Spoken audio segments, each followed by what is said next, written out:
खुदावन खुदा परमेश्वर प्रभु राजा, हम आपको धन्यवाद देते हैं। स्वर्ग और पृथ्वी के बनाने वाले सनातन सनातन के विराट काल परमेश्वर, हम आपको धन्यवाद देते हैं। अगम्य ज्योति में निवास करने वाले सर्वशक्तिमान, सर्वव्यापी, सर्वज्ञानी, अद्वितीय परमेश्वर, हम आपको धन्यवाद देते हैं।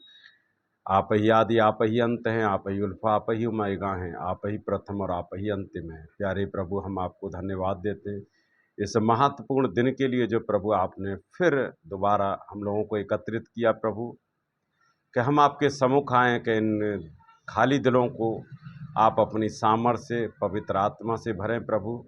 और आज आपके दिल की जो गहराई में छिपा हुआ है, पवित्र आत्मा अपने दास पर उस अनुग्रह को कर कि उन वचनों को बोलने के लिए इन अपवित्र ओंठों को तो वेदी से, अंगारों से छुआ कर शुद्ध कर दे। प्यारे प्रभु, धन्यवाद मेरे पिता।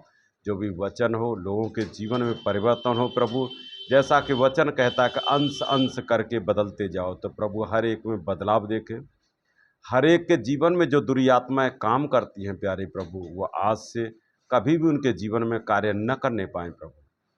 खुदावन खुदा परमेश्वर, जो यूट्यूब चैनल खोल कर देखते हैं प्रभु, उन्हें भी आशीषित करके प्रभु तुझे जीवते परमेश्वर मसीह को जान सकें, और प्रभु उनके जीवन में आपकी उपस्थिति हो, और वो जाने कि वास्तविकता प्रभु हमारे जीवनों में हर एक के में कार्य करने के लिए आया है। प्यारे प्रभु, उन्हें भी तू आशीषित कर। जिनकी आंखें बंद हैं, जिनके कान बंद हैं प्रभु, उनकी खोल के यूट्यूब पर भी लोग जुड़ते चले जाएं, और तेरी महिमा का सुसमाचार प्रचार सुनते हुए दुनिया के हर कोने में पहुंचा सकें। क्योंकि आदर, महिमा और सम्मान देते हैं, यह यीशु नासरी के नाम से मांग लेते हैं, आमीन।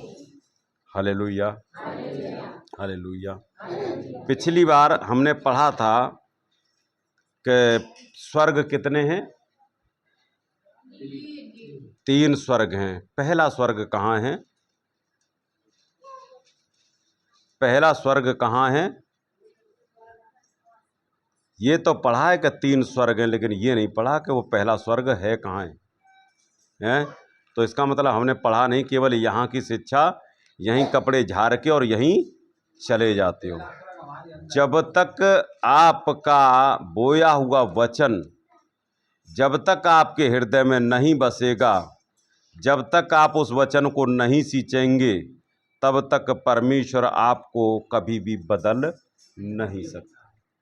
क्योंकि यदि आपको बदलना है तो उसके बीज को अपने अंदर हर प्रकार के सींचते हुए उसे बढ़ाना है। यदि हम उस पेड़ को नहीं बढ़ाएंगे तो हम पर जो संसार के ईश्वर का प्रभाव कभी भी खत्म नहीं होगा। क्योंकि परमेश्वर ने ये वचन जो हमारे सम्मुख रखा हुआ बाइबल है, ये केवल एक मार्गदर्शन है। प्रभु हमें बताना चाहता है कि हमें अपना जीवन किस प्रकार व्यतीत करना है, और परमेश्वर हमें क्या क्या आज्ञा देता है, उसके अनुसार हमें चलना है। यदि आप आज्ञाओं को पालते हुए यदि उसकी पालन करेंगे, तभी परमेश्वर आपको विश्राम भी देगा, और जितनी भी अशुद्ध चीज़ें उनसे भी आपको बचाएगा। क्योंकि हमारा केवल मुंह का जो बखान है, जो हमारे मुंह से जो शब्द निकलते हैं, जो वचन निकलते हैं, वही हमारे लिए जीवन है और वही हमारे लिए मृत्यु है। अब आपको ये स्वयं निर्णय करना है कि हमें जीवन चाहिए या हमें मृत्यु चाहिए। क्योंकि वचन की जो गहराई है वो हर एक व्यक्ति जान जाए तो उसे शास्त्र पढ़ने की आवश्यकता नहीं है। क्योंकि परमेश्वर ने जो शास्त्र बनाया उन लोगों के लिए बनाया था जिनके मुंह पर लगाम नहीं थी। लेकिन जिनके मुंह पर ऑलरेडी लगाम है, जो व्यवस्था को जानते हैं, जो बुराई से डरते हैं, जो किसी का बुरा नहीं चेतते, उनके लिए व्यवस्था की आवश्यकता नहीं है। व्यवस्था किसके लिए लगाई गई? कि जैसा कि चोर चोरी कर ले गया, अब उसके लिए सजा भी तो होनी चाहिए। तो इसलिए सरकार ने क्या किया? 379 धारा बना दी कि यदि चोरी करोगे तो तुम्हें 379 में जेल भेज दिया जाएगा। यदि तुमने मर्डर कर दिया तो तुम्हें 302 में जेल भेज दिया जाएगा। तो क्यों व्यवस्था बनाई? क्योंकि व्यवस्था इसलिए बनाई कि जो बेलगाम घोड़े हैं उन पर लगाम कसी जा सके। इसी तरह वचन भी यही कहता है कि यदि हम प्रभु में चल रहे हैं और प्रभु का वचन हमें जो बताता है, यदि हम उसके अनुसार चलते हैं तो हमारे लिए व्यवस्था कुछ नहीं है। और यदि हम प्रभु के वचन के अनुसार नहीं चल रहे तो कहीं ना कहीं हम डिफॉल्टर हैं। क्योंकि ईश्वर जो स्वर्ग में बैठा है, जो तीसरे स्वर्ग में बैठा है, और दूसरे स्वर्ग में दूसरा ईश्वर बैठा है जिसे हम दुष्ट कहते हैं। तो आप फर्क कितना है? केवल एक पायदान का फर्क है, एक सीढ़ी का अंतर है कि द्वितीय स्वर्ग में जो संसार का ईश्वर बैठा है और तीसरे स्वर्ग में कौन बैठा है? परमेश्वर बैठा है। अब अंतर आपको करना है कि हम द्वितीय पैरदान में चल रहे हैं या फर्स्ट फ्लोर पर चल रहे हैं, ये आपको निर्णय करना है। क्योंकि यदि हम सेकंड फ्लोर पर चल रहे हैं शैतान की में, तो हमारे अंदर क्या चीजें आती हैं? बुराई आएगी, नफरत आएगी, घृणा आएगी, पड़ोसी से लड़ाई करने की इच्छा करेगी, चोरी करने की इच्छा होगी, हम किसी के साथ मारपीट करने की इच्छा होगी, और जितने भी संसार के काम हैं, डाहा, नफरत, क्रोध, विरोध, सब हमारे अंदर कहां से आते हैं? दूसरे ईश्वर की तरफ से आते हैं। लेकिन जब हमारे अंदर प्रेम होता है, जब हमारे अंदर प्रेम होता है तो वो कहां से सूचना आती है? फर्स्ट मंजिल से आती हैं। अब आपका खुद का निर्णय है कि आपको फर्स्ट मंजिल पे चलना है या सेकंड मंजिल पे चलना है। क्योंकि जो किशोर आया है मुड़सान से, जो अपनी गवाही दे रहा था, वो कह रहा था कि अंकल मेरे लिए प्रार्थना कर दीजिए। तो मैंने किशोर से ये कहा था, मैंने तुझे परेशानी क्या है? बोले ये मुझे बेचैनी हो रही है, मेरे उल्टी हो रही है, खाना पच नहीं रहा है। तो मैंने पहले तो अपने आप का तू पश्चाताप करके तूने कोई ना कोई पाप ऐसा किया है जिसके कारण तुझे शैतान ने घेरा है। तो ये बोला कि नहीं अंकल आप प्रार्थना कर दो। मैं प्रार्थना ऐसे किसी के लिए नहीं करता।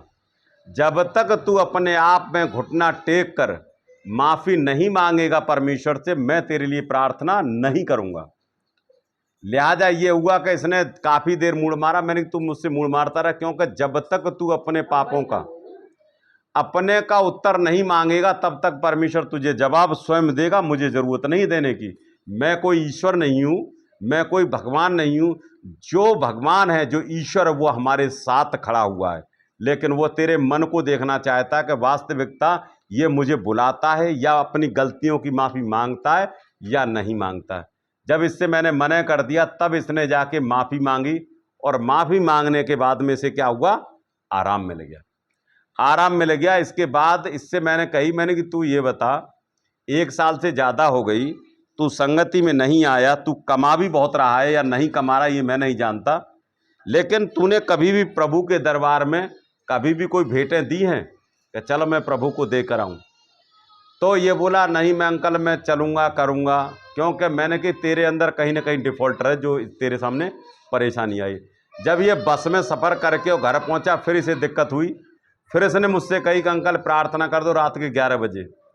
और जब इसे परेशानी बेचैनी बढ़ी तो ये बातें करते ही करते, परमेश्वर का धन्यवाद है कि ये बातें ही बातों में इसने कहा प्रार्थना करो। मैंने प्रार्थना की जरूरत नहीं, बातें करते करते ये प्रॉब्लम इसकी खत्म होगी। बोला अंकल अब मुझे आराम है। मैंने तो सो जा। फिर ये सो गया। फिर सुबह उठा कर अंकल ऐसे ऐसे परेशानी, क्योंकि इसके मन में एक बीज चल रहा था ना कि अंकल जब मुझे प्रार्थना करेंगे तो हो सकता है मेरी परेशानी दूर हो जाएगी।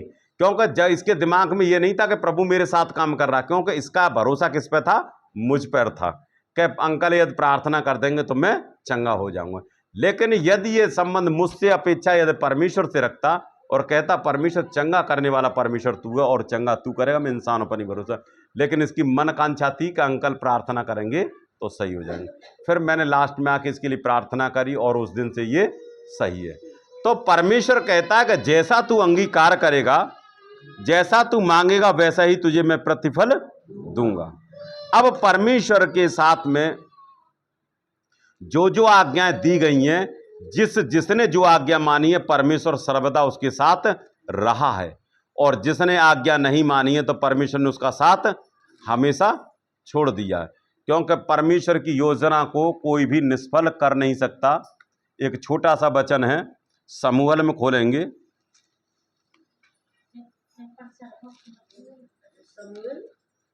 समूएल पहला शमूएल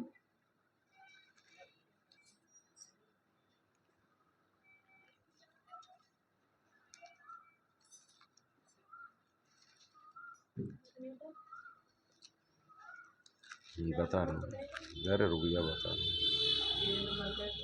अरे तसल्ली करोगे।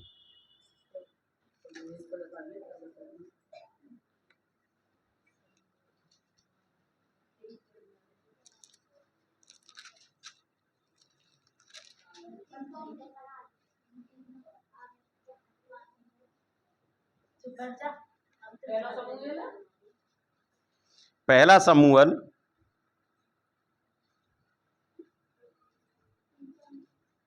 इसे आप लोग पढ़े हैं घर पे, क्योंकि ज़्यादा पढ़ूंगा तो फिर आपको बहुत टाइम लग जाएगा, लेकिन मैं शॉर्ट में कहूँगा बहुत। 13 का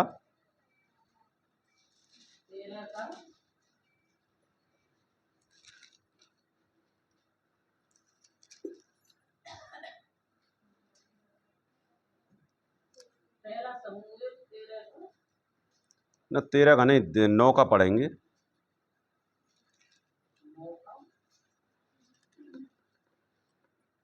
9 का 1 से, क्योंकि ज़्यादा इसलिए नहीं दे सकता, टाइम बहुत कम रहता है।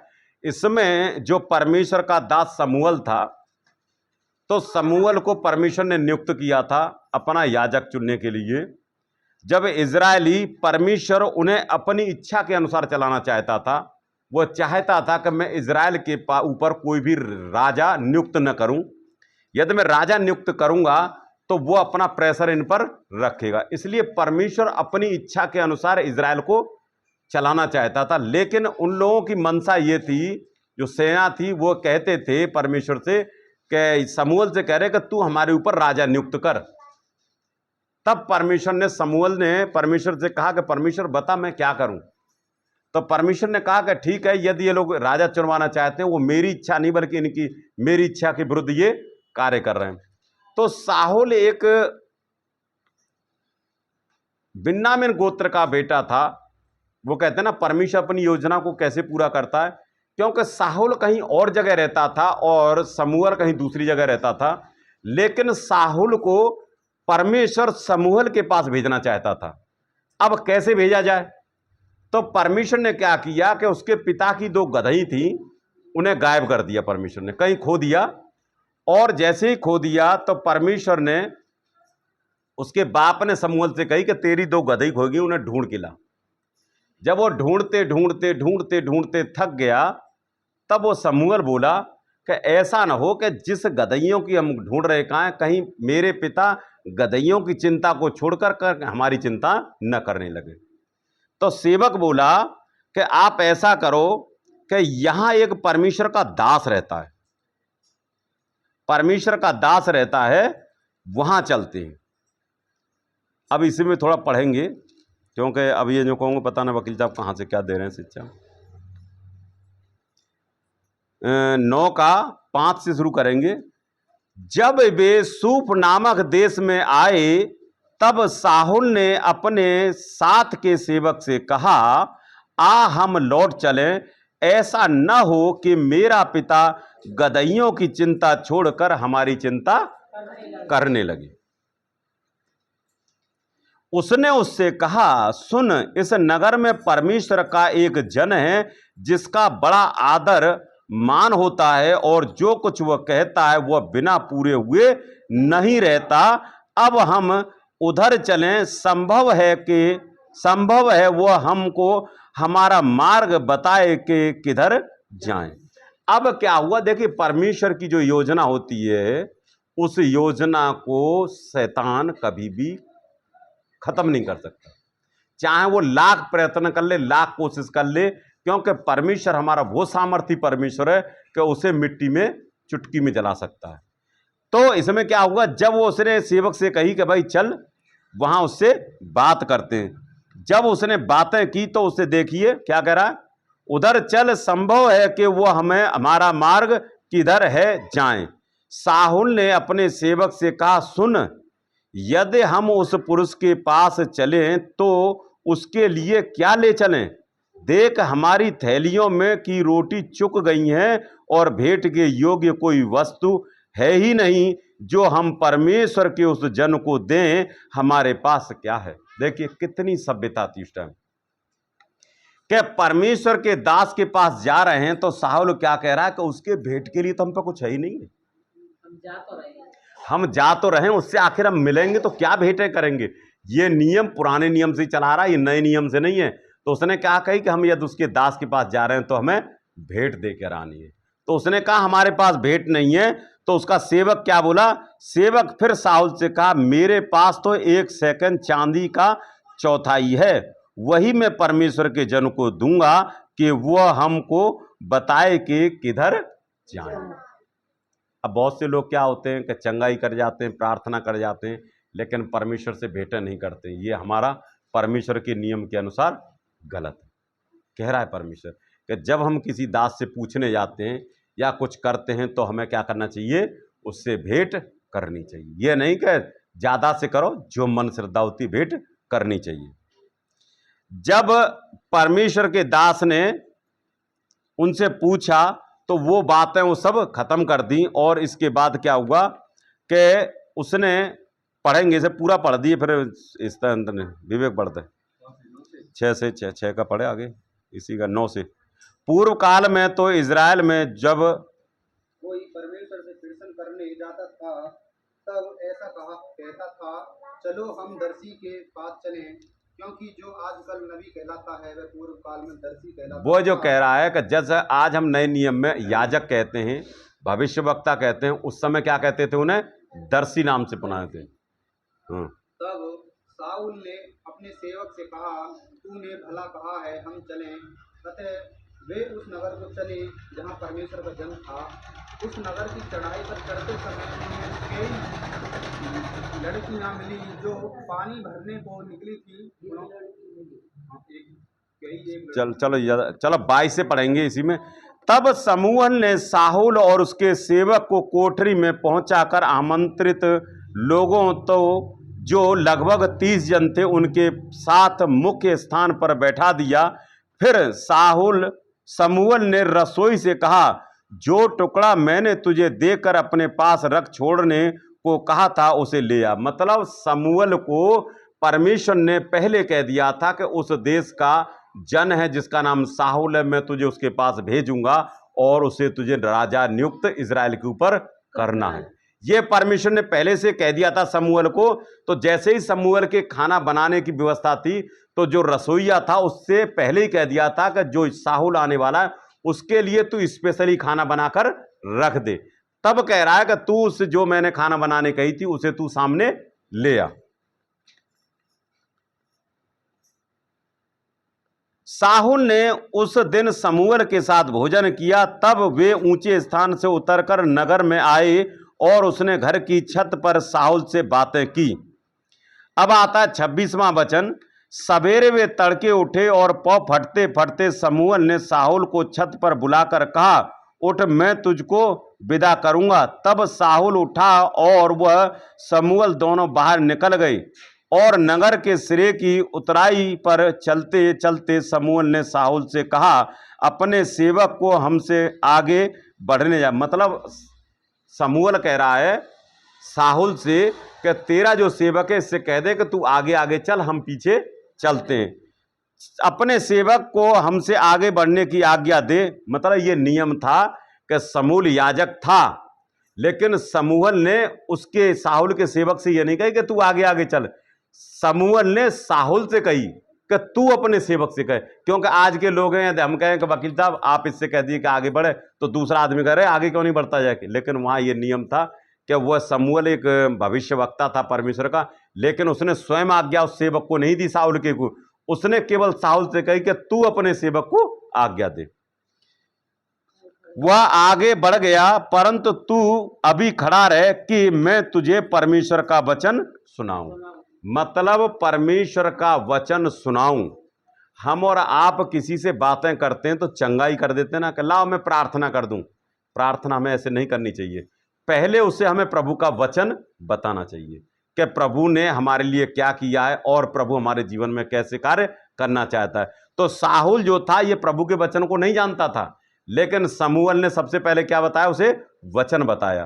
और वचन बनाने के बाद में क्या हुआ उसने, तब शाऊल ने एक कुप्पी तेल लेकर उसके सिर पर उड़ेला और उसे चूम कर कहा, क्या इसका कारण यह नहीं कि यहोवा ने अपने निज भाग के ऊपर तुझे प्रदान होने को तैयार अभिषेक किया है। मतलब तुझे परमेश्वर ने इजराइल के ऊपर राजा नियुक्त कर दिया है। जब परमेश्वर ने उसे राजा नियुक्त कर दिया, अब लोग कहते हैं परमेश्वर के वचन में हम तो आ रहे हैं भाई, परमेश्वर हमसे तो विरोध मानेगा ही नहीं, हमसे तो नफरत मांगेगा नहीं। शाऊल को चुना किसने? परमेश्वर ने चुना। और जैसा परमेश्वर ने कहा वैसे ही शमूएल ने उसके साथ किया। लेकिन शाऊल ने भी पाप कर दिया, और जैसे ही पाप कर दिया शमूएल ने, परमेश्वर ने शमूएल से बात करी कि अब इससे राज मैं छीन लूंगा। अब आएंगे वचन 13 के 12 में। तब मैंने सोचा कि पलिश्ती गिलगाद में मुझ पर अभी आ पड़ेगी, और मैंने यहोवा से विनती भी नहीं की। क्या कही? मैंने परमेश्वर से विनती भी नहीं की। अतः मैंने अपनी इच्छा न रखते भी होम बलि चढ़ा दी। मतलब मैंने परमेश्वर से पूछा नहीं कि मैं तेरे लिए बलि चढ़ाऊं या न चढ़ाऊं, उसने अपनी मन मर्जी के मुताबिक बलि चढ़ा दी। शमूएल ने शाऊल से कहा, तूने मूर्खता का काम किया है, तूने अपने परमेश्वर यहोवा की आज्ञा को नहीं माना, नहीं तो यहोवा तेरे राज्य इजराइल के ऊपर सदा स्थिर रखता। जब उसने परमेश्वर की आज्ञा को नहीं माना तो उसने क्या किया, उसे राजपाट छीन लिया। यदि उसने शमूएल ने कहा कि यदि तू आज्ञा मानता तो सदा तेरी गद्दी इजराइल पर स्थिर रहती, लेकिन तूने आज्ञा नहीं मानी, उसका प्रतिफल क्या हुआ? परंतु अब तेरा राज्य बना न रहेगा। यहोवा ने अपने लिए एक ऐसे पुरुष को ढूंढ लिया है जो उसके मन के अनुसार है, और यहोवा ने उसी को अपनी प्रजा का प्रधान होने को ठहराया है, क्योंकि तूने यहोवा की आज्ञा को नहीं। परमेश्वर हमेशा नफरत करता है तो इसी बात से करता है कि यदि हम परमेश्वर की आज्ञाओं का उल्लंघन करते हैं तो समझिए परमेश्वर जो हमें देना चाहता वो हमें नहीं देता। क्योंकि आदम ने भी केवल आज्ञा का उल्लंघन किया था, फल पापी नहीं था, केवल वो आज्ञा थी जो परमेश्वर की उसने नहीं मानी थी। यदि हमें प्रभु में कुछ चाहिए और बहुतायत का जीवन चाहिए तो हमें उसकी आज्ञाओं को मानना पड़ेगा। यदि आज्ञाओं को नहीं मानेंगे तो हम परमेश्वर की योजना को भी पूरा नहीं कर पाएंगे। क्योंकि प्रभु यीशु मसीह को जब पकड़वाया गया था तो क्या प्रभु यीशु मसीह उससे छुड़ाया नहीं जा सकता था? छुड़ाया जा सकता, लेकिन क्यों नहीं छुड़ाया था? अब ये भी आज्ञा एक बताएंगे थोड़ी सी, कि मत्ती में आएंगे,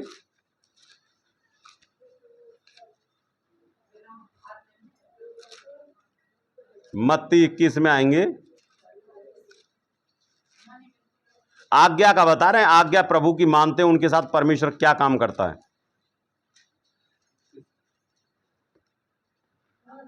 21 है। अरे रुक जाओ,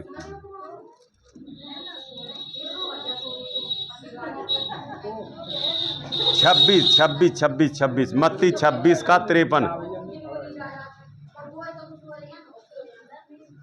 देखिए, जब प्रभु यीशु मसीह को पकड़ने की तैयारी हो गई है और जब इजराइल मिस्र की जो सेना आ गई है प्रभु यीशु मसीह को पकड़ने के लिए, तब की बात है। 53 में पढ़ेंगे, क्या तू नहीं जानता कि मैं अपने पिता से विनती कर सकता हूं और वह स्वर्गदूतों की 12 पलटन से अधिक मेरे पास अभी 12 पलटन से अधिक मेरे पास अभी उपस्थित कर देगा। मतलब प्रभु यीशु मसीह को जो पकड़ने आए थे तो अपने दासों से कह रहा है वो कि यदि मैं परमेश्वर से प्रार्थना करूं तो अभी वो 12 पलटन सेना यहाँ भेज देगा और इस क्षेत्र को पूरे को वो तबाह कर देंगे। लेकिन ऐसा क्यों नहीं किया था उसने? बता सकता कोई? इसलिए नहीं किया था, आगे पढ़ेंगे, परंतु पवित्र शास्त्र की वे बातें कि ऐसा ही होना अवश्य है, कैसे पूरी होंगी? यदि हम प्रभु को पकड़ेंगे नहीं, प्रभु को पकड़वाया नहीं जाएगा, प्रभु के कोड़े नहीं खिलाए जाएंगे, प्रभु के हाथों में कील नहीं ठोकी जाएगी, प्रभु के मुकुट कांटों का नहीं पहनाया जाएगा, तो जो शास्त्र की पुरानी भविष्यवाणियां हुई हैं वो कैसे पूरी होंगी? तो भविष्यवाणियां पूरी हुई तो वो आज्ञा किसने पूरी करी? प्रभु यीशु मसीह ने। यदि यहां प्रभु यीशु मसीह कहता, अरे मैं क्यों चढ़ूं, ये सेना है, मेरे पास तो बहुत ताकत है और मैं अभी परमेश्वर से प्रार्थना करूं, अभी सेना भेजता है, लेकिन नहीं, उसने अपनी सुरक्षा न करते हुए परमेश्वर की आज्ञा को सुना और माना। तो उसने क्या कही कि परंतु पवित्र शास्त्र की वे बातें कि ऐसा ही होना अवश्य है, कैसे पूरी होंगी? उस समय यीशु ने भीड़ से कहा, क्या तुम तलवारें और लाठियां लेकर मुझे डाकुओं के समान पकड़ने के लिए निकले हो? मैं हर दिन मंदिर में बैठकर उपदेश दिया करता था और तुमने मुझे नहीं पकड़ा, परंतु यह सब इसलिए हुआ कि भविष्यवक्ताओं के वचन पूरे हों। तब तक चेले उसे छोड़कर भाग गए। मतलब अड़ोसी पड़ोसी सब भाग जाते। जब कलेश आता है ना, जब झगड़ा आता है, विवाद आता है, तो तुम्हारा पड़ोसी भाई बेटा सब भाग जाते। वही कह रहा है कि जैसे ही प्रभु यीशु मसीह को पकड़ा, चेले उसके पास से साफ हो गए। अब प्रभु यीशु मसीह अकेला हो गया। इसलिए प्रभु यीशु मसीह कहता है कि श्रापित है वो मनुष्य जो मनुष्य पर भरोसा रखता है। ठीक है, प्रभु का धन्यवाद करेंगे, एक छोटी सी प्रार्थना करेंगे। हालेलुया, धन्यवाद मेरे खुदावन खुदा परमेश्वर, जो प्रभु अपने दास के द्वारा जो वचन किए गए, प्रभु इनकी आत्मिक आंखों को और कानों को खोले कि प्यारे प्रभु जो आज्ञाएं आपने बताई हैं इनके जीवन में बखूबी पूरी करें और उन आज्ञाओं का पालन करते हुए प्रभु तेरी महिमा में बढ़ें।